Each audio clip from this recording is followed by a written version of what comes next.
Hello dears, എല്ലാവർക്കും പവിത്രം പുത്തൻ promo വിശേഷങ്ങളിലേക്ക് സ്വാഗതം. അപ്പൊ നമ്മുടെ പവിത്രം പ്രമോയില് നമ്മുടെ വിക്രം ഇങ്ങനെ നമ്മുടെ വേദയോട് പറയുവാട്ടോ, എന്താ പറയാ, സുധാകരൻ മാഷിന് എന്നെ മാത്രമാണ് കുറ്റക്കാരനാക്കാൻ നേരമുള്ളൂ എന്നൊക്കെ പറഞ്ഞ് കുറെ പറയുന്നുണ്ട് നമ്മുടെ വേദയോട്. അപ്പൊ വേദ പറയുന്നുണ്ട്, ശരിയാണ്, മക്കളിൽ നിങ്ങൾ മാത്രമേ ആ ഒരു എന്താ പറയാ, ആ ഒരു പ്രതീക്ഷ തകർത്ത് കളഞ്ഞിട്ടുള്ളൂ എന്ന് പറയുന്നുണ്ട് ട്ടോ. മറ്റുള്ള മക്കളിലൊന്നും അത്രയും പ്രതീക്ഷ ആ ഒരു മാഷ് വെച്ചിട്ടുണ്ടായിരുന്നില്ല എന്നാണ് നമ്മുടെ വേദ ഉദ്ദേശിച്ചത്. നമ്മുടെ വിക്രം എല്ലാത്തിനും ടോപ്പായിരുന്നല്ലോ. അപ്പൊ നമ്മുടെ വിക്രം പെട്ടെന്ന് ഇങ്ങനെ താഴേക്ക് കുതിച്ചു പോയപ്പോൾ നമ്മുടെ മാഷാകെ തകർന്നു പോയി എന്നാട്ടോ നമ്മുടെ വേദ ഉദ്ദേശിച്ചത്. അപ്പൊ നമ്മുടെ വിക്രവും നമ്മുടെ വേദയും തമ്മിൽ അവിടെ ഒരു വാക്ക് തർക്കം തന്നെ നടക്കുന്നുണ്ട് കേട്ടോ. നീ അല്ലെങ്കിൽ അച്ഛനെ സപ്പോർട്ട് ചെയ്തല്ലേ സംസാരിക്കും എന്നൊക്കെ പറഞ്ഞ് നമ്മുടെ വിക്രം വാദിക്കുന്നുണ്ട്. അതേപോലെ തന്നെ നമ്മുടെ വേദയും പറയുന്നുണ്ട്, ഇല്ല, അച്ഛൻ ഇങ്ങനെയാണ് ഉദ്ദേശിക്കുന്നത്, അങ്ങനെയാണ് ഉദ്ദേശിക്കുന്നത് എന്നൊക്കെ പറഞ്ഞ് നമ്മുടെ വിക്രത്തിനെ തിരുത്താൻ നമ്മുടെ വേദയും നോക്കുന്ന കുറച്ച് നിമിഷങ്ങളാട്ടോ.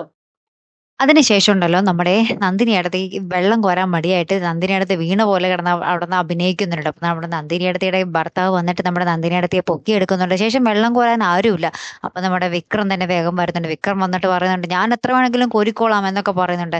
അങ്ങനെ നമ്മുടെ വേദയെ കുറെ ബക്കറ്റുകൾ കൊണ്ടുവന്ന് വെക്കുന്നുണ്ട്. നമ്മുടെ വിക്രാണെങ്കിൽ ഇതെല്ലാം ഫുള്ള് ഫുള്ള് നിറച്ച് ആകപ്പാട് അവശതയാവുന്ന ഒരു രംഗങ്ങളാട്ടോ കൂട്ടുകാരൻ നമുക്ക് ഒടുവിൽ കാണുവാൻ സാധിക്കുന്നത്. അപ്പൊ എന്തായാലും ഒരു അടിപൊളി എപ്പിസോഡ് ആട്ടോ വരാൻ പോകുന്നത്. മറക്കാതെ കാത്തിരുന്ന് കാണാം. അപ്പൊ അടുത്തൊരു വീഡിയോ വരുന്നത് വരയ്ക്കും ഗുഡ് ബൈ.